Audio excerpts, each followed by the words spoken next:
Hi, welcome to today's On This Day in Tudor History with me, Claire Ridgway, author of On This Day in Tudor History. Now, on this day in Tudor history, the 11th of September 1561, 18-year-old Mary, Queen of Scots, began her first royal progress. Now, this progress was to last until the 29th of September, and it was the first of 9 royal progresses that Mary undertook before she fled to England in 1568. On this progress, Mary visited Holyrood Palace, Edinburgh Castle, Linlithgow Palace, Stirling Castle, Kincardine Castle, Leslie Castle, Perth, Dundee, St Andrews, Cupar, and Falkland Palace. Now, Mary had only returned to Scotland from France, where she'd lived since 1548, on the 19th of August 1561, so she'd been on Scottish soil less than a month. In the appendix of letters of Mary, Queen of Scots, and documents connected with her, Volume 2, Agnes Strickland writes that Mary had no wheel carriage for her progress and so set off on horseback with a train of ladies. Mary's biographer John Guy writes of the reasons for this progress so soon after Mary's return. He writes, "She wanted to see more of her country and her people and to show herself to them. Far from being homesick for France, she seems to have felt that she had at last stepped into her proper place."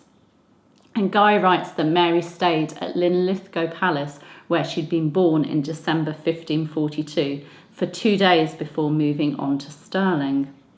And according to Thomas Randolph, Elizabeth I's ambassador, on the 24th of September at Stirling Castle, Mary nearly suffocated.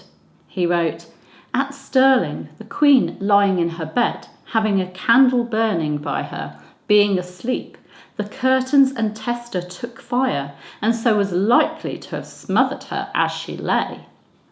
There was also trouble at Stirling when, on Sunday the 14th of September, Mary and her devout chaplains wanted to celebrate the Mass. They were turned away by the Earl of Argyll and Lord James, Mary's half-brother James Stuart, 1st Earl of Moray. Randolph recorded that the two men so disturbed the choir that some, both priests and clerks, left their places with broken heads and bloody ears. Oh dear. Mary then travelled on to Perth, then on to Dundee, St Andrews, and back to Holyrood in Edinburgh. So it was actually quite an eventful progress, with her nearly being smothered in a fire and then the trouble when she wanted to celebrate Mass. Mary does seem to have been surrounded by problems and trouble quite a lot of the time.